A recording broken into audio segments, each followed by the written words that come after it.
बरोबर. आता तुम्ही डेअरी डिप्लोमा केला होता, म्हणजे शिक्षणच तुम्ही दुग्ध व्यवसायात करायचं ठरवलं होतं. जर बघितलं तर आपला हा दुष्काळी भाग आहे, मग तुम्हाला हे उलटा व्यवसाय नाही का वाटला? तसं तर काय झालंय माहितीये का, पहिली गोष्ट म्हणजे जसं कळतंय तसं म्हणजे इतकी गुरांविषयी शेतीविषयी इतकी आवड आहे की सांगच्या पलीकडेच. बर. तर छंद म्हणूनच केलेला विषय. बरोबर. म्हणजे की तुम्ही ते सगळ्या गोष्टी करत करत तुम्हाला त्याची आवडच तयार झाली.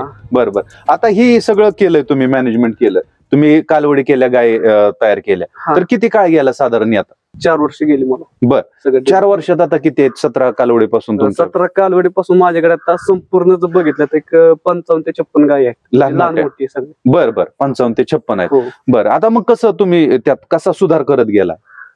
आता कालवडी घेतल्या तर काय होतं, लास्ट स्टेजला आले बरोबर आहे, त्यावेळेस भांडवल पडलं अपुरं. बर.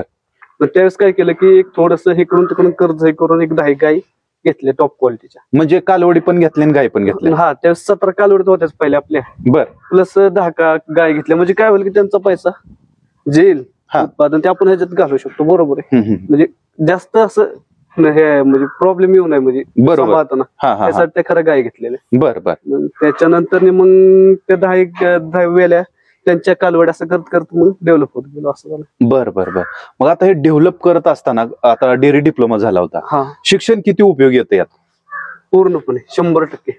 म्हणजे की कसं, एखाद्या तरुणाने जर हा व्यवसाय चांगल्या मोठ्या प्रमाणात करायचा असेल त्याला, आणि त्याला पार्श्वभूमी नसेल पहिली कुठली, तर त्यांनी कसं सुरुवात करावी?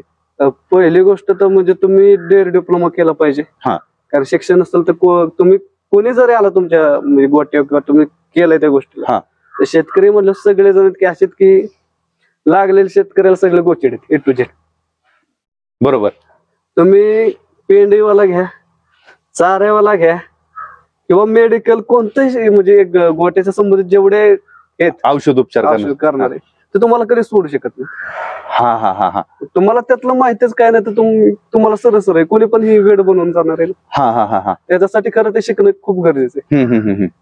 काय अनुभव आला तुम्हाला शिक्षणातून? त्याच्यामुळे काय होतं की ब्रीडिंग वरती म्हणजे कोणतं ब्रीडचं सिमेंट वापरलं पाहिजे, कोणत्या वळूची म्हणजे त्याच्यापासून जन्मणाऱ्या ज्या कालवडी त्यांचे किती दूध देऊ शकतात, किंवा त्यांचं जे बॉडी स्ट्रक्चर हे म्हणजे वळूची तर माहिती आपल्या नेटवर मिळते. बरोबर बरोबर. मग त्याच्यामुळे काय होईल की तुम्हाला ते वळू तुमच्या गायसाठी कुठला निवडलं पाहिजे हे महत्वाचं म्हणजे कळत जात असं. आता एखाद्या गायचं सड मोठे बरोबर आहे, तर मग तिच्यासाठी कुठला वळू निवडला पाहिजे, ज्याच म्हणजे अडर डेव्हलपमेंट चांगली असं ठेवून चांगली तोच वळू निवडला पाहिजे ना. असं पण त्या वळूंची पण माहिती पाहिजे, आणि हे अभ्यासानंच येते.